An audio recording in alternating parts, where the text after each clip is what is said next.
Dans l'épisode précédent, la tension était montée d'un cran lorsque Basile avait tiré sur la voiture de Chloé, semant la panique sur la route déserte. Malgré leur peur, Chloé, Raphaël, Judith et Maude avaient échappé de justesse au pire, tandis qu'Alex et Martin, sans nouvelles de leurs proches, commençaient à s'inquiéter sérieusement. Cette menace invisible planait encore à l'aube, une journée empreinte d'angoisse et de malaise. Après que Basile eut tiré directement sur leur voiture, le véhicule de Chloé fut endommagé.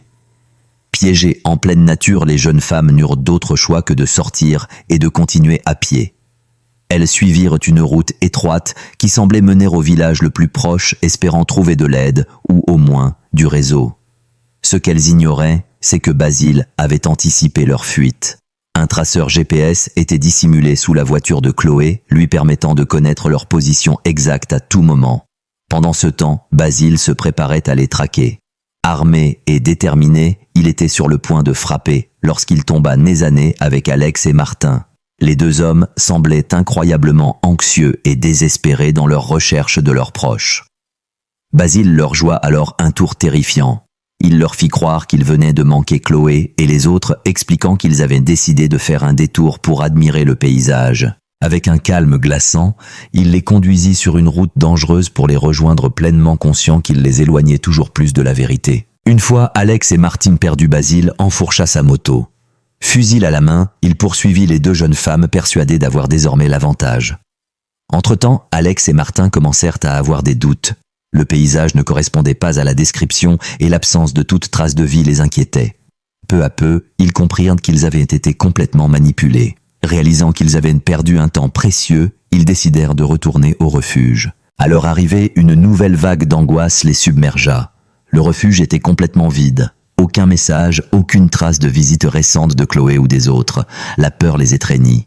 Chaque minute était précieuse et la pensée que Basile puisse encore être dans les parages les terrifiait. En chemin, la situation se compliqua pour les filles. Maude trébucha sur une pierre et fit une lourde chute. La douleur fut immédiate. Son épaule se déboîta sous le choc, l'empêchant de continuer seule. Malgré la tension et l'épuisement, Chloé garda son calme. Avec précaution, elle remit l'épaule de Maude en place. C'était douloureux, mais nécessaire. Cette solidarité leur permit de poursuivre leur route, même si chaque pas devenait plus difficile. Soudain, une lueur d'espoir apparut. Judith capta enfin du réseau sur son téléphone. Sans perdre une seconde, elle appela son père. Sa voix trahissait l'urgence de la situation, mais elle parvint tout de même à lui expliquer où elle se trouvait. Elle lui envoya aussitôt leurs coordonnées GPS, sachant que ce message pouvait tout changer. Alex et Martin, quant à eux, reçurent l'information avec un mélange de soulagement et d'anxiété. Sans hésiter, ils partirent rejoindre les filles au plus vite. La nuit tomba enfin lorsqu'Alex et Martin retrouvèrent Chloé, Raphaël, Judith et Maude. L'émotion était palpable. Tous étaient sains et saufs, mais profondément marqués par cette épreuve.